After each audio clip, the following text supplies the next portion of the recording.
Give them a warm up.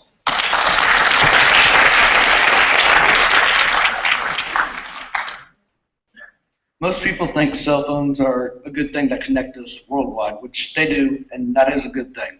But not only do they connect us, they also divide us as a whole country.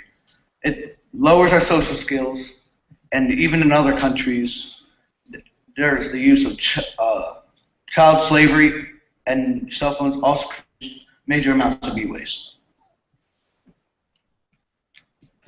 The cell phone has had many major improvements since the time it was first created. In 1983, the first cell phone was available for consumers.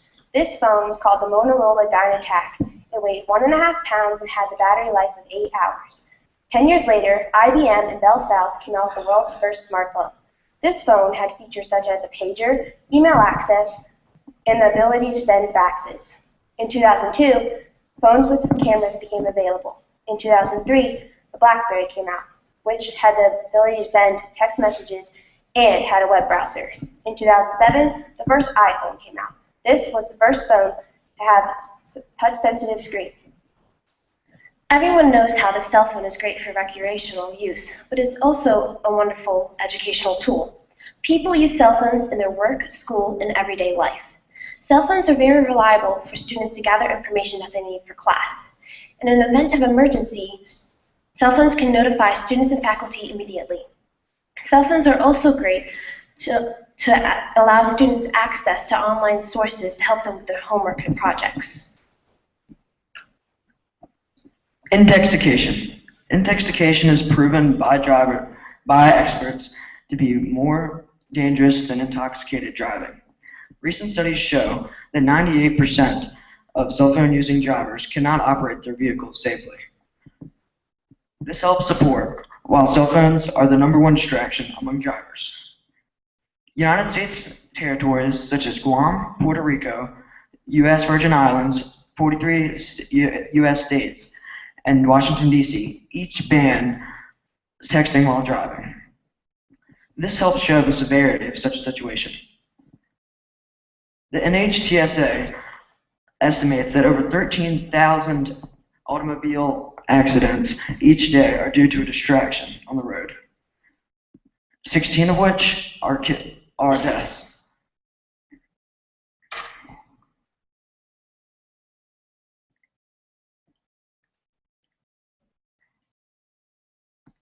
Today,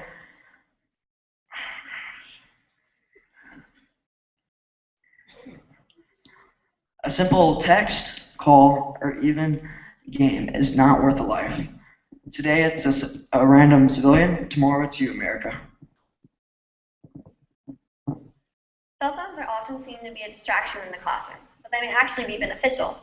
A survey was conducted at the University of Central Florida regarding the use of electronics on campus. Through this survey, it was found that 58% of students use their cell phones for academic purposes. To further show the use of cell phones in the school environment, a study was conducted at the University of New York. In this study, students were allowed to use their cell phones in a certain classroom for a semester.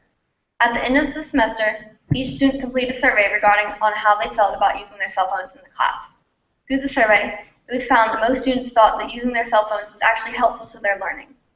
Students may use cell phones in classrooms for internet purposes, collaboration, and taking surveys. In the United States alone, over 416,000 cell phones are thrown away each day, according to the Environmental Protection Agency. These 416,000 cell phones that are thrown away daily accumulate to around 135 million cell phones being thrown away each year.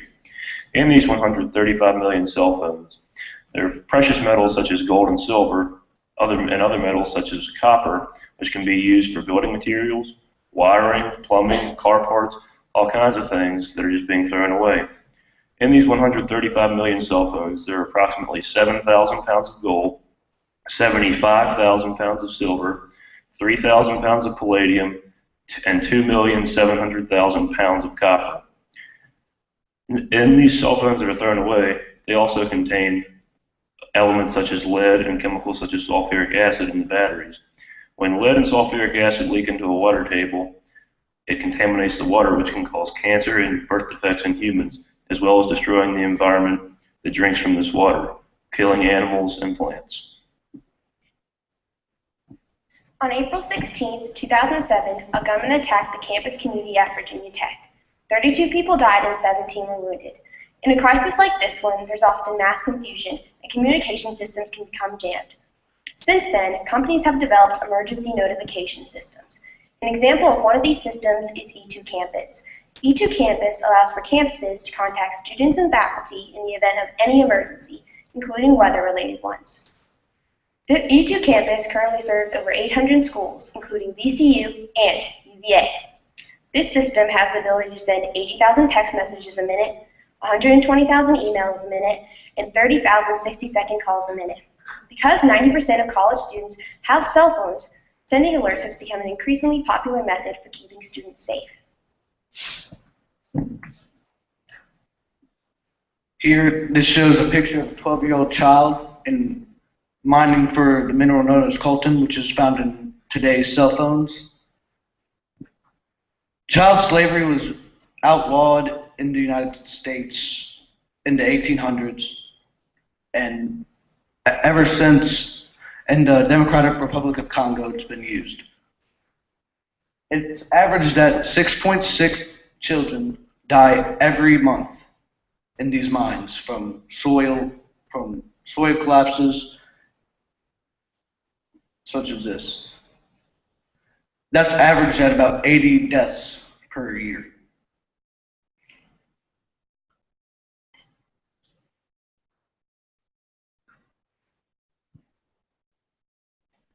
Out of all the apps that were created for smartphones, over 20,000 were made for education alone. Some of these apps are very helpful for college students, like the Graphing Calculator, School Helper, and Trello. About 2,654 Android users use School Helper and was given a 4.5 out of 5 stars. This app helps with the organization of all school subjects. Trello was created for the organization and distribution of responsibilities for projects. About 1.5 million members use this app, and reviews say that this app is very useful, especially when students have multiple projects due all at once. Another useful tool is the Internet app, which allows students access to online sources like online textbooks, which can physically lighten the load that a student needs to carry around for classes. A survey states that 82% of college students say that having access to these sources makes classes significantly better for them, which can allow them to have better grades. Of course, cell phones connect us, connect the world, but they also divide us by contributing to us becoming more and more socially divided. E-waste and textication and child slavery are 3 cons that affect the world greatly because of Martin Cooper's device. Overall, the cell phone is a crucial part of our society, especially to our education. Students may use their phones for internet purposes, whether it's looking up a simple definition or doing research for a paper. They may also use their cell phones to collaborate with other students in an easier, more convenient way. Students may enable their phones to receive notifications when there is a weather emergency or a school crisis. They may also download helpful apps that will help them with their homework, such as Trello, School Helper, and the Graphing Calculator.